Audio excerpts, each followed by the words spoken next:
Hi, I'm Sri Shankar. And I'm Parker Dozier, and we completed a research project about the town of Latrobe and would like to share it with you. To understand the town of Latrobe, we must first look at California in the 1800s. The state was in full swing with the gold rush and the increased foot traffic in the western part of the state. The Placerville-Sacramento Valley Railroad, or simply the PSVRR, was the main mode of transportation across California.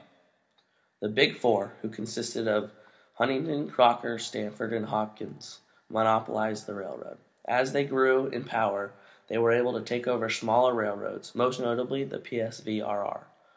Thus, lots of immigrants began to head west to claim their fortune. This led to both an increased population in California and an increased economic profit for America.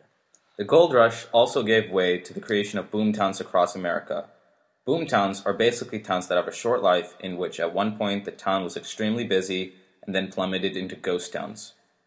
Ghost towns are areas that used to be populated but are then left uninhabited or scarcely populated. Latrobe was one of these infamous ghost towns.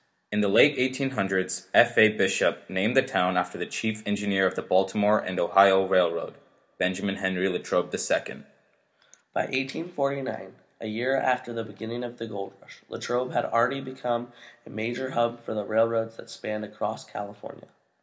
The bustling town actually ended the town of Clarksville. Clarksville geography made it near impossible to run the railroad through the town, so to compensate, the railroad men created Latrobe, effectively killing Clarksville. Now focus more on Latrobe. It's time to learn about the economy that kept this town alive.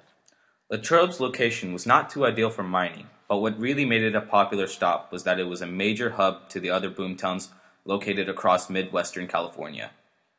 J. H. Miller was one of the richest men in Latrobe and owned the town hotel, which was his main source of income and basically the town's also. As one of the town's first inhabitants, he was able to watch the growth and decline of Latrobe. Since the town was not a major mining town, it relied on the mass foot traffic that came from the PSVRR and then the Transcontinental Railroad.